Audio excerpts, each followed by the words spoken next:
السلام علیکم ورحمۃ اللہ وبرکاتہ الحمد للہ وحدہ والصلاة والسلام علی من لا نبی بعدہ اما بعد فاعوذ باللہ السمیع العلیم من الشیطان الرجیم بسم اللہ الرحمن الرحیم ومن اضل ممن يدعو من دون اللہ من لا يستجیب له الى یوم القیامۃ وهم عن دعائهم غافلون۔ ناظرین، آپ کا استقبال ہے دا وے آف سلفیہ کی جانب سے منعقد اس کورس میں۔ الحمدللہ آج کا ہمارا چوتھا دن ہے اور الحمدللہ ہم نے کتاب التوحید کے کچھ ابواب پڑھ لیے۔ آج جو باب ہم لوگ پڑھنے والے ہیں وہ باب ہے باب من الشرک ان یستغیث بغیر اللہ او یدعو غیرہ، یعنی باب اس بارے میں کہ غیر اللہ سے مصیبت کے آنے کے بعد پناہ طلب کرنا، اس سے بچنے کی دعا کرنا غیر اللہ سے، یہ شرک ہے۔ دیکھیے، استغاثہ کے لیے عربی میں چند الفاظ آتے ہیں یعنی پناہ طلب کرنے کے لیے، جیسے کہ پچھلے باب میں ہم نے پڑھا تھا باب من الشرک الاستعاذۃ بغیر اللہ، یعنی استعاذہ طلب کرنا غیر اللہ سے، یہ شرک ہے۔ تو عربی میں جو پناہ طلب کی جاتی ہے کسی بھی مصیبت سے، پریشانی سے، تو اس کے لیے چند الفاظ آتے ہیں۔ دیکھیے، ایک لفظ جو آتا ہے وہ الاستعاذہ، یہ 4 ورڈ آتے ہیں ٹوٹل، الاستعاذہ، الاستغاثہ، الاستعانہ اور الدعاء، یہ پکارنے کے لیے، مدد مانگنے کے لیے۔ تو سب سے پہلے الاستعاذہ جو ہم نے کل کے درس میں پڑھا تھا، الاستعاذہ کا معنی ہوتا ہے مصیبت کے آنے سے پہلے جو ہے پناہ طلب کرنا، یعنی اب آپ پر مصیبت نہیں آئی، ابھی مصیبت آئی نہیں ہے، آنے سے ہی پہلے آپ جو ہے پناہ طلب کر لے رہے ہیں، تو اس کو کہتے ہیں الاستعاذہ۔ اس کے بعد دوسرا ورڈ آتا ہے الاستغاثہ۔ الاستغاثہ جو ابھی ہم پڑھیں گے انشاءاللہ، وہ مصیبت کے آنے کے بعد، یعنی آپ پر کوئی مصیبت آ گئی، آپ پر کوئی پریشانی آ گئی، آپ اللہ رب العالمین سے استغاثہ طلب کر رہے ہیں، آپ دعا کر رہے ہیں اللہ رب العالمین اس آئی ہوئی مصیبت سے ہمیں بچا لے، تو اس کو کہتے ہیں الاستغاثہ۔ تیسرا ورڈ ہے الاستعانہ۔ الاستعانہ کا معنی ہوتا ہے دنیا اور جو ہے آخرت کی بھلائی کو طلب کرنا، دنیا اور آخرت کی بھلائیوں کو طلب کرنا، یہ الاستعانہ کہلاتا ہے۔ اور الدعاء یہ عام لفظ ہے، علماء نے کہا کہ دعا عام لفظ ہے، اس میں ساری چیزیں آ گئی، اور یہ جو 3 ہیں الاستعاذہ، الاستغاثہ، الاستعانہ، یہ بھی دعاؤں کی قسموں میں سے ہے۔ اب یہ تھا باب کا جو ہے باب کی تشریح۔ اب اس کے بعد دیکھیے، اس باب میں جو ہے مؤلف رحمہ اللہ نے سب سے پہلے قرآن مجید کی جو آیت ذکر کی وہ یہ ہے وَلَا تَدْعُ مِن دُونِ اللَّهِ مَا لَا يَنفَعُكَ وَلَا يَضُرُّكَ فَإِن فَعَلْتَ فَإِنَّكَ إِذًا مِّنَ الظَّالِمِينَ، اور تم نہ پکارو اللہ کے علاوہ ایسے لوگوں کو جو نہ تو تمہیں نفع دے سکتے ہیں نہ ہی نقصان۔ کیوں ایسے لوگوں کو پکارنا کہ جو نہ آپ کے نفع کے مالک ہے نہ ہی نقصان کے مالک ہے؟ آج ہوتا ہے نا، لوگ جا کر کے ذرا کچھ پریشانی ہو گئی تو پہنچ گئے کسی نہ کسی مزار پر ماتھا ٹیکنے کے لیے، کیا کہ بھئی مصیبت کو دور کر دے گا، پریشانیوں کو حل کر دے گا۔ یاد رکھیے، اللہ کے علاوہ کوئی نہیں ہے جو آپ کی مصیبت یا آپ کی پریشانی کو دور کر سکے، یا میری مصیبت میری پریشانی کو دور کر سکے۔ میرا اور آپ کا ایمان اتنا مضبوط ہونا چاہیے کہ ہم اللہ رب العالمین کے علاوہ کسی اور کے سامنے نہ جائیں۔ سوچئے، اللہ رب العالمین نے کتنی بڑی بات کہی۔ اس کے بعد جو مؤلف نے جو دیگر آیتیں ذکر کی ہے، اس میں سے ایک آیت جو بہت اہم ہے، بہت اہم۔ آج لوگ دنیا میں جتنے مزاروں والوں کے پاس جاتے ہیں اور سمجھتے ہیں نا کہ یہ جو ہے ہماری پریشانی اور تکلیفوں کو دور کر دیں گے، اللہ رب العالمین نے قرآن مجید میں کہا کہ جب یہ لوگ قیامت کے دن ایسے لوگوں کو دیکھیں گے کہ یہ ان کے پاس آیا کرتے تھے مانگنے کے لیے، تو وہ دور ہو جائیں گے، وہ ان کے دشمن ہو جائیں گے جن لوگوں سے مانگنے جاتے ہیں۔ اللہ رب العالمین نے کہا وَمَنْ أَضَلُّ مِمَّنْ يَدْعُو مِن دُونِ اللَّهِ، اس سے بڑا گمراہ کون ہو سکتا ہے جو ایسے شخص کو پکارتا ہے وَمَنْ أَضَلُّ مِمَّنْ يَدْعُو مِن دُونِ اللَّهِ مَن لَّا يَسْتَجِيبُ لَهُ إِلَى يَوْمِ الْقِيَامَةِ، ہاں، کہ اس آدمی سے بڑا گمراہ کون ہو سکتا ہے جو اللہ کے علاوہ ایسے لوگوں کو پکارتے ہیں جو قیامت تک ان کا جواب نہیں دے سکتے، قیامت تک ان کا جواب نہیں دے سکتے۔ اور آگے اللہ رب العالمین نے کہا وَإِذَا حُشِرَ النَّاسُ كَانُوا لَهُمْ بِأَعْدَائِهِمْ وَكَانُوا بِعِبَادَتِهِمْ كَافِرِينَ، اور آگے اللہ رب العالمین نے کہا وَإِذَا حُشِرَ النَّاسُ كَانُوا لَهُمْ أَعْدَاءً وَكَانُوا بِعِبَادَتِهِمْ كَافِرِينَ، اور جب کل قیامت کے دن ان کو جمع کیا جائے گا تو وہ ان کے دشمن ہو جائیں گے۔ یعنی جتنے یہ لوگ درگاہوں پر جانے والے لوگ ہیں، مزاروں پر سجدے کرنے والے لوگ ہیں، اور جو ہے قبر والے سے استغاثہ، استعاذہ طلب کرنے والے جو لوگ ہیں نا، کل قیامت کے دن ایسے لوگوں سے یہ قبر والے دشمن ہو جائیں گے ان کے، ہاں، اور ان سے دور بھاگیں گے۔ تو کتنی بڑی بات ہے کہ اللہ رب العالمین، اور کتنی بری بات ہے کہ لوگ ایسے لوگوں کو پکارتے ہیں جن کو، اور کتنی بری بات ہے کہ لوگ ایسے لوگوں کو پکارتے ہیں جو کل قیامت کے دن ان کے دشمن ہو جائیں گے۔ تو یاد رکھیے اس آیت میں اللہ رب العالمین نے بالکل واضح کر دیا کہ یہ جو جتنے بھی لوگوں کو غیر اللہ کو یہ لوگ جو پکارتے ہیں نا، یہ کسی بھی اعتبار سے ان کے کام آنے والے نہیں ہیں۔ اب اس کے بعد مؤلف رحمہ اللہ نے ایک حدیث نقل کی ہے کہ اللہ کے نبی صلی اللہ علیہ وسلم کے زمانے میں ایک منافق تھا جو مسلمانوں کو تکلیف دیتا تھا. ہاں تو صحابہ کرام جمع ہوئے آپس میں اور گفتگو کی اور کہا کہ چلیے جاتے ہیں اور اللہ کے نبی صلی اللہ علیہ وسلم سے جو ہے اس کے تعلق سے جو ہے اللہ کے نبی صلی اللہ علیہ وسلم سے مدد مانگتے ہیں. اور حدیث کے الفاظ ہیں صحابہ نے کہا قوموا بنا نستغیث برسول اللہ صلی اللہ علیہ وسلم کہ چلو ہمارے ساتھ ہم اللہ کے نبی صلی اللہ علیہ وسلم سے جا کر کے جو ہے استغاثہ کرتے ہیں. تو آپ صلی اللہ علیہ وسلم نے فرمایا انہ لا یستغاث بی وانما یستغاث باللہ، استغاثہ مجھ سے طلب مت کرو، استغاثہ طلب کرنا ہے اللہ رب العالمین سے کرو. اللہ رب العالمین ہی ہے جو مصیبتوں اور پریشانیوں کو ٹالنے والا ہے. تو ناظرین بہت بڑی بہت اہم بات اس باب میں مؤلف رحمہ اللہ نے ذکر کی کہ اللہ رب العالمین کے علاوہ کوئی نہیں ہے جو ہماری مصیبتوں، ہماری پریشانیوں اور ہماری تکلیفوں کو دور کر سکے، بلکہ جو لوگ جن کی عبادت کرتے ہیں، جن کو جو ہے مشکل کشا حاجت روا سمجھتے ہیں، وہ کل قیامت کے دن ایسے لوگوں کے دشمن ہو جائیں گے. چلیے چلتے ہیں اگلے باب کی طرف. اگلا باب جو مؤلف رحمہ اللہ نے ذکر کیا، مؤلف رحمہ اللہ نے جو ہے باب قول اللہ تعالی ایشرکون ما لا یخلق شیئا وهم یخلقون. ناظرین چلتے ہیں اگلے باب کی طرف. اگلا باب جو مؤلف رحمہ اللہ نے باندھا ہے وہ یہ ہے باب قول اللہ تعالی ایشرکون ما لا یخلق شیئا وهم یخلقون ولا یستطیعون لهم نصرا ولا انفسهم ینصرون. ناظرین چلتے ہیں اگلے باب کی طرف. اگلا باب جو مؤلف رحمہ اللہ نے قائم کیا ہے وہ کہا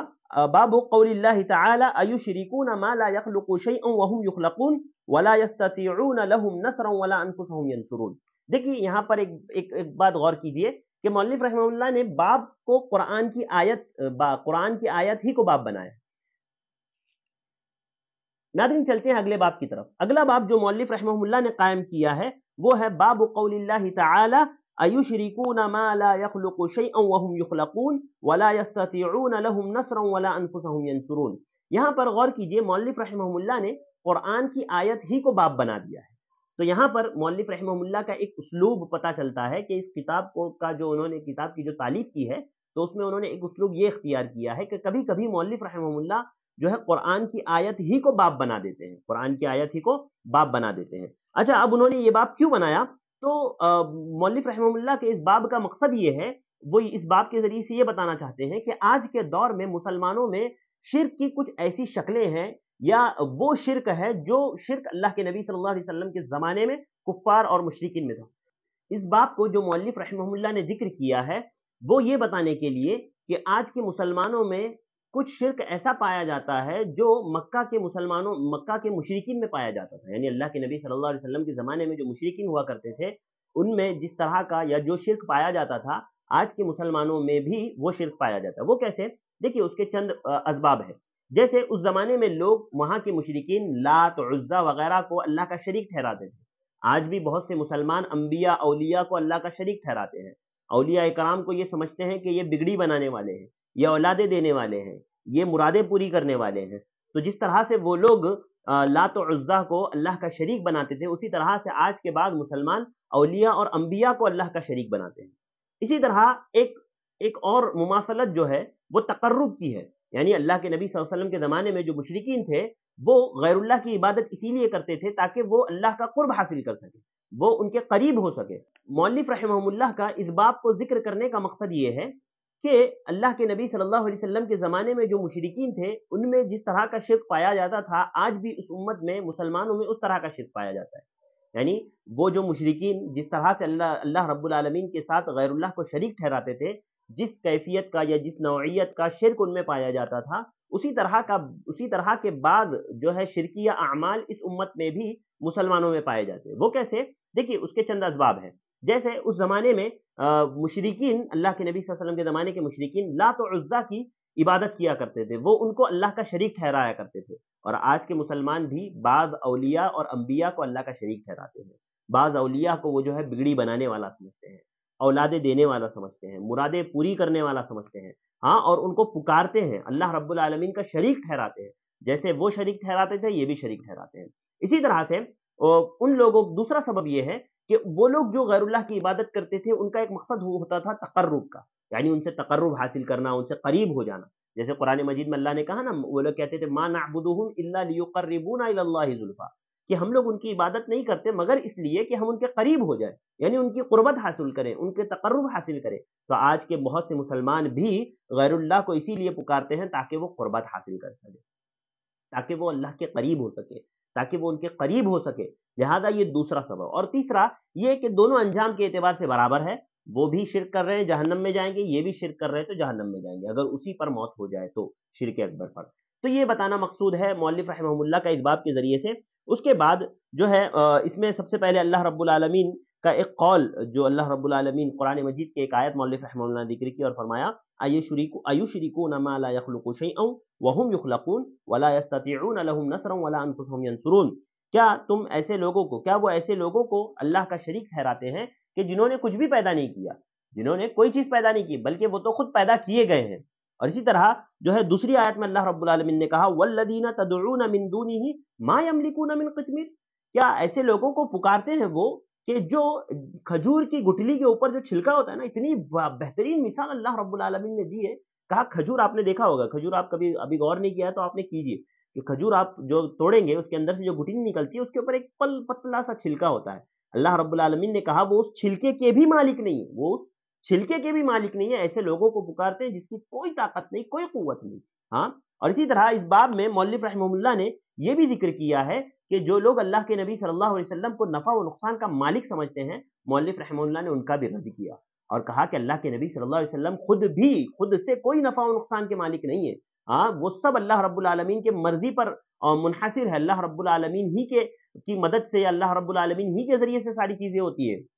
اللہ کے نبی صلی اللہ علیہ وسلم بھی نفع و نقصان کا اختیار نہیں رکھتے۔ اسی کو بتانے کے لیے مؤلف رحمہ اللہ نے اس باب میں ایک حدیث کو ذکر کیا جس میں اللہ کے نبی صلی اللہ علیہ وسلم احد کے دن اللہ کے نبی صلی اللہ علیہ وسلم کی جو دندان مبارک شہید ہوئے تھے اس واقعے کو ذکر کیا اور کہا کہ دیکھو اللہ کے نبی صلی اللہ علیہ وسلم کے خود کے دانت شہید ہو رہے ہیں، آپ کے دانت ٹوٹ رہے ہیں، لیکن آپ صلی اللہ علیہ وسلم اس بات کا اختیار نہیں رکھتے کہ آپ جو ہے اپنے آپ کو بچا سکیں اس اعتبار سے۔ اور خود اللہ کے نبی صلی اللہ علیہ وسلم نے احد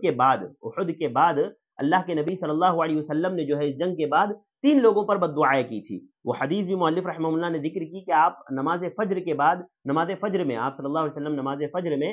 رکوع کے بعد جو ہے 3 لوگوں پر بد دعا کیا کرتے تھے، ابو سفیان، حارث ابن ہشام اور صفوان ابن امیہ۔ 3 لوگوں پر ابو سفیان، حارث ابن ہشام اور صفوان ابن امیہ، ان 3 لوگوں پر اللہ کے نبی صلی اللہ علیہ وسلم بد دعا کیا کرتے تھے۔ اور یہاں پر ایک خاص بات، ایک خاص پوائنٹ میں آپ کو یہ بتانا چاہتا ہوں کہ دیکھیے اللہ کے نبی خود نبی کریم صلی اللہ علیہ وسلم دعا کر رہے ہیں کن لوگوں کے لیے؟ ابو سفیان، حارث ابن ہشام اور صفوان ابن امیہ کے لیے۔ ان تینوں کے لیے اللہ کے نبی بد دعا کر رہے ہیں، لیکن اللہ رب العالمین نے اللہ کے نبی کی دعا کو قبول نہیں کیا۔ آپ کو پتا ہے ان تینوں نے اسلام قبول کیا، ان تینوں نے اسلام قبول کیا۔ مؤلف رحمہ اللہ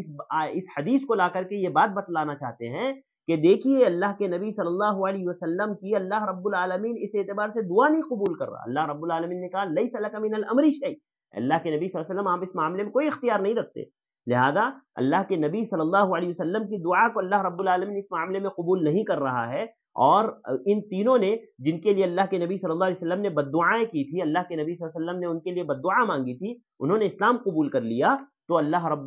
کے نبی صلی اللہ علیہ وسلم کیسے نفع و نقصان کے مالک ہو سکتے ہیں؟ تو ناظرین یاد رکھیے اس جو ہے روایت میں مؤلف رحمہ اللہ نے اس روایت کے ذریعے سے یہ بات بتائی ہے کہ جو لوگ یہ کہتے ہیں کہ اللہ کے نبی صلی اللہ علیہ وسلم کسی طرح کا اختیار رکھتے ہیں، ان کا رد کیا۔ اور آگے ایک اور روایت ذکر کی کہ اللہ کے نبی صلی اللہ علیہ وسلم نے اپنے تمام خاندان والوں کو جمع کر کے کہا تھا کہ آپ صلی اللہ علیہ وسلم نے سب کو نام لے کر کے پکارا تھا، یا عباس ابن عبد المطلب، اور اسی طرح جو ہے آپ نے فرمایا تھا یا فاطمہ، اپنی بیٹی کو خود پکارتے ہوئے فرمایا تھا، اپنی پھوپھی صفیہ کو پکارتے ہوئے فرمایا تھا کہ میں تمہارے تعلق سے کوئی اختیار نہیں رکھوں گا اللہ کے یہاں، جو بھی مانگنا ہے دنیا میں مانگ لو، جو چاہتے ہو دنیا میں چاہ لو، لیکن میں اللہ رب العالمین کے پاس تمہارے لیے کوئی طاقت اور کوئی قوت نہیں رکھتا۔ اس کے بعد مؤلف رحمہ اللہ نے ایک اور حدیث ذکر کر کے یہ بات بتا دی کہ اللہ کے نبی صلی اللہ علیہ وسلم یقیناً اس چیز کا اختیار نہیں رکھتے۔ جب اللہ کے نبی صلی اللہ علیہ وسلم پر یہ آیت نازل ہوئی وَأَنذِرْ عَشِيرَتَكَ الْأَقْرَبِينَ کہ آپ اپنے گھر والوں کو ڈرائیے، تو آپ صلی اللہ علیہ وسلم نے اپنے ایک ایک خاندان والوں کو آواز دے کر کے بلایا۔ آپ نے فرمایا یا عباس ابن عبد المطلب، ہاں اسی طرح یا صفیہ عمہ، یا فاطمہ، اپنی بیٹی، اپنی پھوپھی، اپنے چچا، تمام کو اللہ کے نبی صلی اللہ علیہ وسلم نے جمع کر کے فرمایا لا اغنی عنک من اللہ شیئا، میں اللہ کے یہاں تمہارے کوئی کام نہ آ سکوں گا،